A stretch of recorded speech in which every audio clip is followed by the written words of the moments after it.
आपण सर्वजण जाणता की आता गाळमुक्त धरण, गाळयुक्त शिवा म्हणजे अनेक असे स्ट्रक्चर आहे महाराष्ट्रामध्ये जे मोठे डॅम आहेत, छोटे डॅम आहे, परंतु गाळाने भरलेले आहे. याचा गाळ जर आपण काढला आणि तो शेतकऱ्यांच्या शेतामध्ये टाकला आणि त्याचा शेतकऱ्यांना सुद्धा सोबत घेतलं, वेगवेगळ्या NGO ज्या राज्यामध्ये काम करतात या दृष्टीनं त्यांना सपोर्ट केला आणि शासनाच्या सपोर्टनी त्यांना थोडी सपोर्टची भूमिका ठेवून हा एक कार्यक्रम आहे मी महाराष्ट्रात राबवण्याचा प्रयत्न करतो आहे.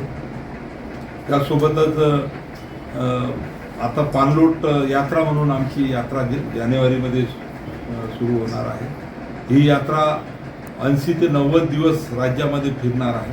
जवळपास 1600 पाणलोट क्षेत्राची गावं आमची आहेत. या 1600 गावं पूर्ण महाराष्ट्रातल्या याला विभाग वाईज आम्ही वाटून दिलेले आहेत. वेगवेगळे रथ आम्ही काढणार आहोत आणि सन्माननीय शिवराज सिंग चौहान साहेबांची तारीख घेऊन राज्याचे मुख्यमंत्री, दोन्ही उपमुख्यमंत्री आणि महाराष्ट्रात कुठेतरी एक मोठा कार्यक्रम घेऊन या सर्व NGO संस्था, पाणलोट क्षेत्रामध्ये काम करणाऱ्या लोकांना बोलून तिथून या रथयात्रेला सुरुवात करण्याचा प्रयत्न राहणार आहे. असे 3 रथ आमचे फिरणार आहेत आणि हे रथ कंटिन्यू 4 महिने 80 दिवस 90 दिवस तसं नियोजन आमचं चालू आहे. 2-4 दिवसात त्याचं पूर्ण फायनल प्रोग्राम आम्ही जाहीर करणार आहोत आणि या पाणलोट यात्रेच्या माध्यमातून संवाद याच्यामध्ये प्रत्यक्ष अण्णाजी हजारे साहेब हे सहभागी होती, आमिर खानजी सहभागी होती, नाना पाटेकर होती, मकरंद अनासपुरे होती, अजून वेगवेगळ्या NGOचे पोपटरावजी पवार आहेत. हे सर्व असे पाणलोट आणि क्षेत्रामध्ये काम करणारे, जलसंधारणमध्ये काम करणारे या सर्वांना घेऊन आम्ही काम करणार आहोत. यासोबतच मागे थोडे दिवस माझ्याकडे जबाबदारी होती तेव्हा आम्ही पाहिलं की भरपूर वाव या खात्यामध्ये आहे. जसं उदाहरणार्थ आपले छोटे तलाव म्हणजे मोठे स्ट्रक्चर हे जलसंपदा विभागाकडे आहे. पहिले या विभागाला मायनर एज्युकेशनच बनत होतं, लघु पाटबंधारे. आता याचं नाव मृदव जलसंधारण केलं आहे.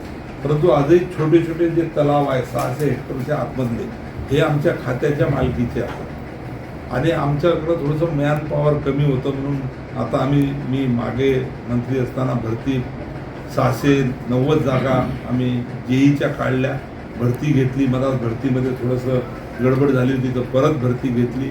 आता त्याचा रिझल्ट मी लावणार आहे आणि जानेवारी महिन्याच्या पहिल्या किंवा दुसऱ्या आठवड्यात या सर्व नियुक्त्या आम्ही करून टाकणार आहे. 690 जागा भरणार आहे. अजून 3000 नवीन जागा भरायचा प्रस्ताव आमच्याकडे आहे.